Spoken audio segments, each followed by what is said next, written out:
안녕하세요. 일발그만이원 김영건입니다. 예, 원장님, 오늘은 이제 잦은 설사 관련된 얘기를 할 텐데, 범위가 되게 광범위한 것 같아요, 설사는. 원인도 되게 많을 것 같고. 그렇죠. 예, 그래서 어떤 원인이 있을까요? 소화기 질환은 식도든 위장이든 장이건 육체적, 정신적 피로 누적에 의해서 개개인의 기초 체력이 떨어졌을 때 그 사람의 유전적, 체질적 특성에 따른 약점, 그런 것들이 이제 드러나게 되는 거예요. 그래서 증상이라고 하는 거는 개인차가 아주 심하고 그 정도차가 이제 심할 뿐이죠. 만성 난치성 소화기 질환을 겪고 있는 분들은 소화기관이 기본적으로 해야 되는 위에서 아래로 이어진 하나의 관의 연동, 연화, 운동 능력이 24시간 유지가 될 수 있는 체계를 찾아서 풀어가는 게 가장 좋은 방법이 되고, 우리 모두는 자생력과 근육이라는 조직을 가지고 있기 때문에 육체적으로 예전보다 업그레이드 될 수 있다는 것을 잊지 마셔야 되는 거예요. 그리고 이제 증상이라고 하는 거는 편차가 너무 크기 때문에 현실적으로 이루어지는 대부분의 치료 방식이 대증요법을 하다 보니까 약으로 증상을 완화하는 치료 위주가 돼요. 그래서 차츰차츰 내성이 생기고 하면서 약이 안 듣게 되면 약을 세게 쓰거나 새로운 약을 찾는 방법이 무한 반복이 되면서 결국 만성이 되는 거죠. 그래서 그런 여러 증상에 따른 조치를 취했는데 해결이 안 되고 시간을 끌면서 만성화가 되면 근본 대책을 세워야 되고, 근본 대책이라는 거는 소화기관이 어떤 자세건 어떤 음식이 들어오건 늘 해야 하는 위에서 아래로 균일하게 내려보내는 연동, 연화 운동이 제대로 될 수 있는 방법을 찾아야 하는 거죠. 그래서 지난 방송에서 이제 그 체계를 이제 여러 번 설명을 드렸고, 소화기 증상 중에 가장 힘든 것이, 가장 어려운 것이, 치료가 가장 오래 걸리는 것이 지속적인 구토와 설사예요. 음식이 들어오면 소화기관이 그 음식을 처리하는데 부담을 느끼거나 나쁜 게 들어왔다고 판단을 하면 조직이 긴장, 위축이 되고 심하면 이제 통증을 일으키게 돼요. 그러면 내용물을 버려야 편해지기 때문에 위장 위쪽으로는 구토, 장 밑으로는 설사라는 현상이 나타나게 됩니다. 그래서 구토와 설사는 소화기관이 처리하기 힘들 때 나타나는 증상이죠. 그래서 지속적인 구토와 지속적인 설사가 일어나게 되면 좋은 걸 아무리 잘 먹어도 내과가 되지 않고 버려지기 때문에 소화기관이 만드는 에너지 영양분이 저장되는 간과 근육 조직들이 약해지게 돼요. 심장은 순수한 근육 덩어리고 심장 근육도 약해지게 되면 혈액순환이 이제 안 되면서 악순환에 빠져서 만성이 되는 거죠. 그래서 소화기 증상 중에 구토와 설사가 가장 힘든 증상이 되는 것이고, 하지만 소화기의 연동, 연화라고 하는 기능, 운동, 능력은 얼마든지 정상화시킬 수 있으니까 단지 시간이 문제가 될 뿐입니다. 보통 이제 설사 같은 경우는 이제 급작스럽게 오는 경우가 좀 많더라고요. 네. 갑자기 막 배가 아프기 시작하면서. 네. 그래서 보통 이제 음식을 뭐 잘못 먹었다든지 할 수도 있겠지만, 이게 좀 심하신 분들은 아침마다 그러신 것 같아요. 일어나시자마자 바로. 그렇죠. 우리가 이제 소화기관이 이제 연동연화라고 하는 기본 운동 능력을 유지를 잘 하지 못하면 이제 낮에 깨어있을 때, 앉아있거나 서있을 때는 중력의 도움을 받게 되는 것이고, 이제 자고 있을 때, 누워있을 때는 중력의 방해를 받게 돼요. 그래서 연동, 연화 능력이 더 떨어지게 되고, 그다음에 이제 소화기관이 약하거나 혈액순환이 잘 안 되는 분들은 자는 동안 몸이 더 차질 수가 있는 거예요. 그리고 새벽 3시에서 5시경 사이가 가장 냉한 시기가 되고, 그래서 깨어났을 때 이제 들어온 음식물에 대한 처리를 밤새도록 하지 못하다 보니까 바로 버리는 현상이 나타나게 되죠. 그래서 설사류는 어떤 설사류든 간에 소화기가 처리하지 못해서 버리는 현상이라고 보면 돼요. 위장까지는 음식을 잘 녹여서 장으로 보내줬는데 장 운동성이 떨어지면 들어온 게 부담이 돼서 버리게 되는 거죠. 보통 그러면 또 여름 같은 경우는 저희가 찬 음식을 많이 먹게 되잖아요. 아무래도 덥다 보니까. 그런 경우에도 좀 평소에 좀 질환이 있으신 분들은 또 설사가 더 심해지시는 것 같기도 하고. 네, 조심하셔야죠. 우리 몸속은 우물과 같다라고 얘기를 해요. 지하수를 얘기하는 거죠. 거죠. 그래서 지하수는 겨울에는 따뜻해지고 여름에는 처진다는 거예요. 그래서 우리 몸속도 겨울에는 따뜻해지고 여름에는 처지기가 쉽다는 얘기죠. 그래서 여름을 잘 나는 비결 중에 하나는 찬 걸 덜 먹기예요. 특히 이제 소화기가 약하신 분들은 찬 걸 정말 여름철에 특히 조심하셔야 돼요. 보면은 유제품 네. 유에 유독 우유를 마시자마자 바로 설사하시는 거예요. 그러니까 음식이라는 거는 내 주변에 존재하는 모든 먹거리는 나를 위해 존재하는 거고, 내가 먹고 편한 음식이 가장 좋은 거라는 걸 기준으로 늘 식생활을 하셔야 돼요. 우리가 뭐 보통 완전 식품이다 뭐 이렇게 얘기하는 우유라고 하는 거는 사실 송환시들에게 있어서는 완전 식품이 되겠죠. 어쨌든 내가 우유를 먹고 속이 불편하면 해부학적인 어떤 이유 이런 걸로 생각을 하지 마시고 불편하면 그냥 안 먹으면 돼요. 그러니까 아무리 좋은 거라 하더라도 내가 먹고 편치 않으면 안 먹으면 된다. 이런 기준으로 식생활을 하셔야 돼요. 그래서 주변에서 여러 사람들이 뭐라 해도 아무리 하찮은 거라도 내가 먹고 편한 음식이 가장 좋은 거고, 좋은 거 먹고 속이 불편한 것보다 죽 먹고 속 편한 게 훨씬 좋은 거예요. 소화기관은 생명유지에 필요한 에너지 영양분을 어떤 상황에서든 만들어내야 돼요. 그러기 위해서는 불편함이 없이 진행이 돼야 되겠죠. 이게 흔히 이제 저희가 배탈이 난다고 하잖아요. 네. 배가 아프고 나서 설사가 나는. 근데 이 부분을 대부분의 분들은 아마 좀 뭐 음식을 잘못 먹었거나 아니면 뭐 속이 차졌거나 해서 일시적으로 좀 생긴다라고 생각을 하시는 것 같은데, 그게 이제 반복적으로 지속이 되더라도 참으시는 분들이 많으신 것 같아요.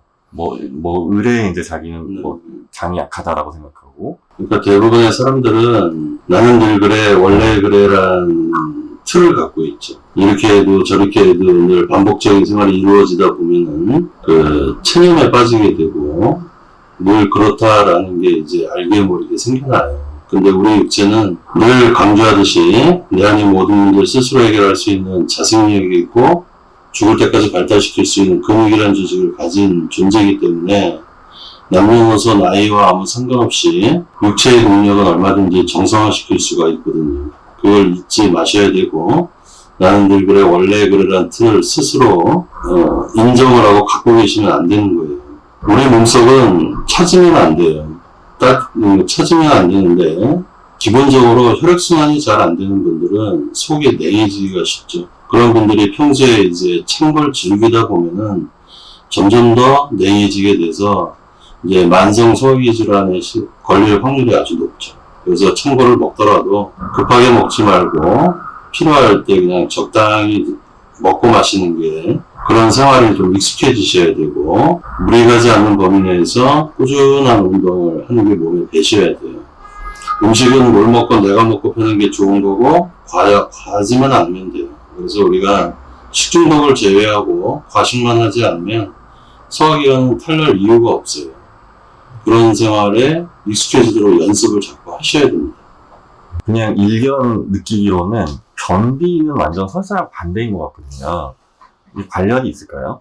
이제 소화기관은 치아가 이제 음식을 적당히 부숴가지고 식도를 통해서 위장으로 전달해주면, 위는 음식을 부수는 운동과 위산을 적당히 분배해서 음식을 녹여서 소장으로 보내주게 되고, 거기까지가 이제 소화운동의 전반부고, 소장은 길이가 6에서 한 7m 정도가 되고, 녹여진 음식을 건네받으면 서너 시간 동안 연동연화 운동을 하면서 녹여진 음식을 통과시키면서 영양분을 흡수하게 되고, 그렇게 해서 이제 나머지를 대장으로 보내주면 대장은 수분 대사를 하게 돼요. 내 몸에 물이 적으면, 수분이 적으면 최대한 빨아들여서 변이 단단해지거나 심하면 이제 변비가 되는 것이고, 몸에 수분, 체액이 적당하면 적당히 빨아들여서 변이 이제 묽어지게 되고, 그렇게 해서 다 활용하고 남은 찌꺼기, 노폐물이 아닌 찌꺼기가 이제 대변이 되는 거예요.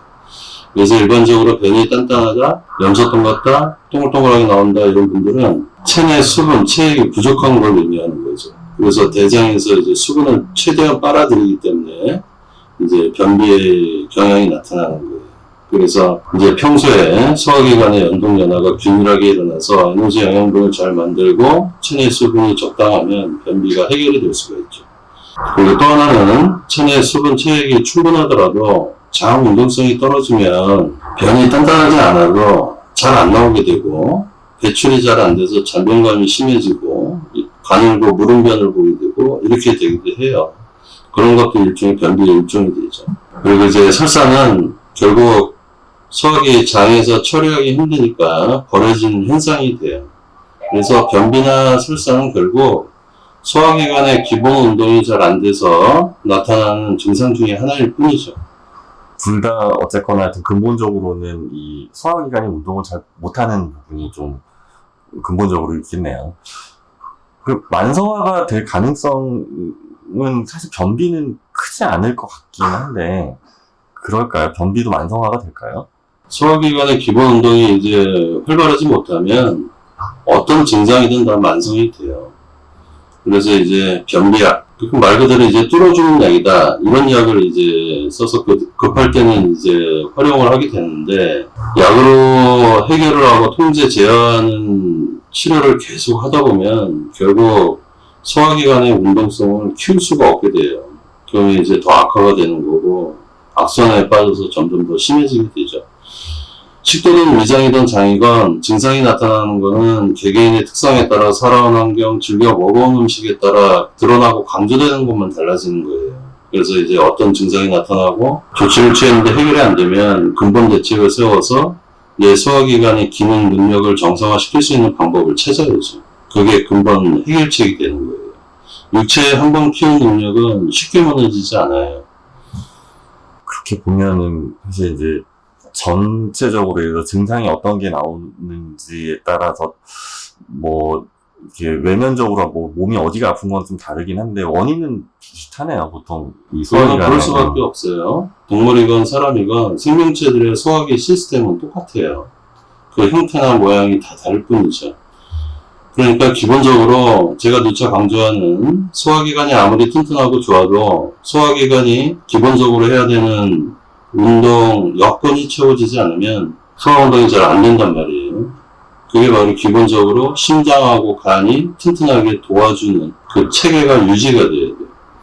인체라고 하는 건 유기체라고 한단 말이에요. 유기적이다라고 하는 거는 톱니바퀴 수천 수만 개가 이제 맞물려 움직이는 거와 같은 거예요. 그래서 어느 한 곳에 이제 이가 나가면 삐그덕거리고 그게 이제 개개인에게서 드러나고 강조되는 증상이라고 하는 것들이죠. 그래서 이제 여러 조치를 취해도 해결이 안 되고 이제 반복이 되고 만성이 되면 이건 소화기 시스템이 깨진 거예요. 좀 유기적인 체계가 무너졌다는 얘기죠. 대부분의 사람들은 건강하게 지내다가 몸이 예전 같지 않으면 이제 음식 관리도 하고 안 하도 운동도 하고 이제 관리에 들어가요. 그래서 나름대로 열심히 하는데 좋아지진 않고 자꾸 심해진단 말이에요. 그거는 유기적인 체계가 흔들렸다, 깨졌다, 무너졌다는 의미예요. 머리부터 발끝까지 서로 이어져서 움직이는 유기체. 그러니까 우리는 이제 소화기를 위주로 이제 생각을 하는 거니까 소화기의 그 유기적인 체계, 심장, 간, 위, 장이 아무리 튼튼하고 좋아도 유기적으로 움직이는 거는 개개인의 특성에 따라 다 다르거든요. 그거는 외부의 도움 없이는 안 잡혀요. 그러니까 환자분들이 이제 고민에 빠지는 거죠. 그래서 한의학이라고 하는 게 존재하는 거고, 그 한의학을 이용해서 환자분들에게 도움을 주는 게 한의사들이고, 그 유기적인 체계는 한의학적인 도움만이 잡아줄 수가 있어요. 그래서 우리는 이제 그런 걸 하고 있는 거죠. 이게 원장님 설사가 좀 심해지면 이게 이제 예를 들어서 정상적인 그 변보다 묽잖아요. 그렇게 되면 그게 또 몸에서 수분이 흡수가 또 안 된다는 의미인 것 같기도 하고. 그러니까 이제 쉽게 생각하면은 이제 설사가 난다 그러면 이제 물설사, 그 다음에 이제 퍼지는 변이다, 가늘고 무른 변이다, 그 다음에 정상변. 크게 네 가지로 생각을 하면 돼요. 그러니까 정상적인 변을 보다가 언제부턴가 가늘고 무르고 잘 안 나오고 잔변감이 생기고, 또 언제부턴가는 변이 소화 안 된 음식이 나오고 퍼지고, 그러다가 이제 막 물 같은 설사를 한다. 그게 이제 악화되는 과정이죠. 그래서 이제 만성적인 설사를 하고 있는 분들은 그 설사 양상에서 이제 정상으로 가는 과정이 필요해요. 약으로 변을 정상으로 만들었다. 뚝딱 이렇게 되는 거는 없어요. 그러니까 소화기관, 장 운동성이 커져가는 거에 따라서 설사, 퍼지는 변, 가늘고 무른 변, 정상변, 이 순서 과정을 거쳐가야 돼요. 그러니까 이제 양상, 정도 이런 것만 다른 거죠. 그래서 예를 들어서 설사를 조금 오래 하다 보면은 왜 탈수 현상이 좀 있을 것 같아요. 소화기 환자분들은 식도든 위장이든 장이건 어떤 증상으로 오래 고생을 하면 에너지 영양분을 잘 못 만드니까 몸속에 가뭄이 드는 거와 같은 거예요. 그러니까 몸이 건조해지고 메말라가는 거죠. 다른 기관 조직들도 점점 다 약해지게 되고, 그래서 어느 한계에서 한계를 넘어버리면 아주 또 다른 질환들이 다 겹쳐서 나타나게 되는 거예요. 그래서 머리부터 발끝까지 어떤 사소한 질환, 증상들은 소화흡수 배설이 안정이 되지 않으면 해결을 할 수가 없는 거예요. 그래서 소화기관은 나라는 나무의 뿌리 역할을 하게 되고, 그 뿌리가 부실해지면, 제 역할을 못하면 좋은 거름, 좋은 보약, 좋은 영양제 이런 걸 아무리 줘도 흡수를 잘 못하게 돼요. 그럼 소용이 없죠. 모든 생명체들은 소화흡수 배설, 먹고 사는 게 안정이 돼야 비로소 다른 걸 해결할 수 있는 존재가 되는 거예요. 근데 지난 회에도 말씀을 여러 번 주셨는데, 이제 평소에 이제 약간 꾸준히 유산소 운동을 하는 부분하고, 또 한 가지가 이제 오늘 이제 설사 쪽과 변비 쪽 얘기를 이제 말씀 주시니까, 물을 많이 마시는 것도 도움이 되나요? 평소에? 인체를 너무 기계적으로 생각을 하다 보면은 가끔 이제 뉴스에 나오는 것처럼 하루에 물 2리터 이상 마시는 게 좋다라고 하는 게 나오잖아요. 저는 환자분들한테 절대로 그렇게 하지 마시도록 하거든요. 물이라고 하는 거는 땡길 때 마시면 돼요. 근데 땡기지도 않는데 억지로 마신다. 그러면 좋은 게 아니죠. 우리 몸에서 물을 관리하는 댐의 수인과 같은 역할을 하고 있는 기관이 심장이에요. 육체는 기본적으로 살기 위해 움직이고 반응을 해요. 그래서 어떤 욕구를 일으키면 생명유지에 그게 필요하니까 욕구를 일으키게 되고, 어떤 욕구가 일어나지 않으면, 예를 들어서 물을 잘 안 마시고 물이 잘 안 땡긴다 그러면은 물을 관리하는 기관이 지쳐있다는 얘기예요. 그런 상태에서 억지로 마셔버리면은 물을 관리하는 기관의 피로도가 더 커지게 되죠. 예전에 20대 후반 아가씨가 내원한 적이 있는데, 하여튼 소화불량, 미식거리고 물렁이고 이런 것 때문에 한 6년 정도 고생을 했다 이거예요. 그래서 이제 자기 나름대로 전국 방방 뭐 하여튼 안 가본 병원이 없고 막 그렇대요.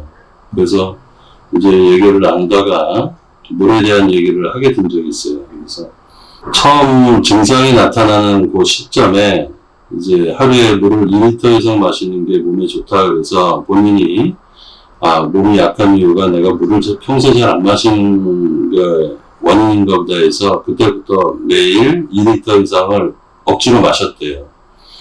그러고 나서 한 4, 5개월 지나면서부터 미식거리고 울렁임 이런 게 생겨나면서 그 5, 6년 동안 여러 치료를 해도 안 낫고 지속이 돼 오신 거였죠. 제가 그래서 그럼 혹시 지금도 물을 그렇게 마시고 있느냐 그랬더니 그렇다는 거예요. 그러니까 5, 6년 동안 물에 대한 얘기를 아무도 안 해줬다는 얘기가 되고, 본인은 자기 건강을 위해서 그 물이 사실은 그렇게 마시는 게 무리가 오는 건데도 지속적으로 해왔으니 증상이 나을 수가 없는 거죠. 그래서 이제 그날부터 물은 땡길 때만 마시는 걸로 하고 물에 대한 어떤 강박감을 갖지 않도록 했죠. 그 이유를 설명을 해주고, 그래서 찬 게 땡기면 찬 걸 마시고 다만 과하지 않게만 마시도록 하면서 이제 치료를 통해 이제 해결을 한 적이 있어요. 그래서 물은 땡길 때만 찬 거에 땡기면 찬 걸 마시는데 대신 찬 거는 좀 천천히 그렇게 해나가면 되고, 그리고 물은 물다워야 돼요. 즉 아무것도 섞지 않은 물이 가장 좋은 물이죠. 물이라고 하는 게 우리 몸에 들어와서 하는 일은 모든 걸 균등하게 평등하게 하는 속성이 있어요. 물 속에 어떤 물질이 들어가면 그 물질의 성질을 띤 편향된 약수로 변하게 돼요. 그래서 그걸 물 대용으로 오랫동안 마시면 몸에 불균형이 일어나게 되죠. 그래서 하루 종일 물 외에는 절대 마시지 않는다라는 기준으로 생활하는 것도 육체 입장에서는 이상적인 것 중에 하나가 돼요. 모든 음식이 다 마찬가지겠네요. 물뿐만 아니라 다른 음식도 뭔가 좀 이렇게 뭐가 좋다고 해서 그것만 이렇게 억지로 이렇게 먹을 필요는 없을 것 같고. 그렇죠.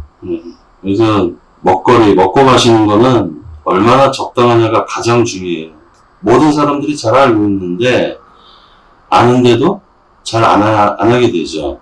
그거보다 더 좋은 게 있지 않나 이런 생각을 갖는데, 우리가 좀 단순하게 생각할 필요가 있어요. 그래서 가장 기초적인 것부터. 그래서 저는 환자분들한테 이제 첫날 제일 강조하는 게 오늘부터 과식 안 하는 연습을 하시라고 해요. 최소 3개월 이상 꾸준히 그 연습을 해야 자연스럽게 어떤 자리에 가든 어떤 음식이 있건 과식을 안 하는 습관이 몸에 배게 돼요. 그래서 밥 한 숟가락 고기 한 점이 남아있어도 남길 수 있는 정도가 되셔야 돼요. 그래서 적당함이 얼마나 더 몸이 가볍고 기운이 나는지를 체감을 해나가야죠. 과해서 좋을 건 없대요. 이게 언제 좀 관련이 있을지 모르겠는데, 제가 저희 쪽 이제 광고하는 쪽 사람 일이 밤샐 일이 많아요. 네. 밤샘 촬영하고. 근데 언젠가 제가 한 10년 전쯤에 밤샘 촬영을 딱 했거든요. 근데 다음날 새벽에 발이 너무 아파가지고 응급실에 간 적이 있어요. 근데 이제 당연히 병원에서는 엑스레이 찍어보고 혹시 뼈에 문제가 있는지 해봤는데 뼈나 근육 문제가 아니었고 다음날 동네 정형외과 가니까 통풍인 거예요. 그래서 거기 병원에 선생님이 그 얘기를 하시더라고. 혹시 과음, 과로, 과식 셋 중에 하나를 하냐. 근데 저 술은 많이 마시는데 그때는 또 일이 많아서 술 마실 때는 아니었고 제가 과식을 하는 스타일도 아닌데 과로는 되게 많이 하거든요. 그 이후부터는 제가 밤을 새잖아요. 증상이 오더라고요. 진짜 발이 살살 아프기 시작해요. 그러니까 이제 대부분의 모든 사람들은 개개인의 유전적, 체질적 특성에 따른 약점들이다 이렇게 말해요. 강점이든 약점이든. 그래서 살아가면서 육체적, 정신적 피로 누적에 의해서 기초 체력이 떨어지면 스스로 해결할 수 있는 자생력 발휘가 잘 안 돼요. 그럼 그때 이제 평상시에 많이 써먹었던 기관, 조직에 문제가 일어나게 돼요. 그래서 어떤 증상이 나타날지는 사실 아무도 모르죠. 그래서 이제 예를 들어서 이제 통풍이 한번 발생이 됐다. 그러면 다른 기관 조직보다 그와 관련된 게 이제 약한 거 아니에요. 그러면 이제 그게 재생, 복구, 이게 이제 완전히 되지 못하면 피로도에 따라서 과거에 이제 알았던 부분, 그 부분의 증상들이 먼저 나타나게 되죠. 그만큼 다른 기관 조직보다 불편했던 쪽의 조직이 더 약해져 있다는 얘기예요. 내가 이제 어디가 아프건 간에 치료라는 도움을 통해서 정상으로 복구가 돼야 되는데 그게 이제 안전하지 않은 상태에서는 그런 과로, 피로도에 따라서 이제 드러나게 되는 거예요. 우리가 낮밤이 뒤바뀐 생활을 하게 되면 평소보다 3배 이상의 체력이 소모가 돼요. 그러니까 낮밤이 뒤바뀐 생활은 아주 특별한 경우 아니면은 최대한 안 하는 게 좋죠. 그리고 남녀 모두 나이 40을 정점으로 해서 혈기가 상승을 하다가 나이 40에 정점을 딱 찍고 그 이후부터는 한 해 한 해 혈기가 자연스레 약해져요. 그래서 세상 모든 사람들은 절대로 20, 30대로 돌아갈 수가 없어요. 그래서 40 이후에는 늘 이제 몸에 대한 생각, 신경을 쓰면서 지내야 되겠죠. 그래서 늘 과식을 경계하고 꾸준하게 이제 운동하는 거를 유지를 하면서 그 혈기가 꺾이는 각도를 완만하게 유지를 할 수 있는 그런 건강체가 좀 돼야 되겠죠. 네, 좋은 말씀 감사합니다. 이게 시간이 금방 가네요. 감사합니다. 감사합니다. 네, 고생하셨습니다. 네.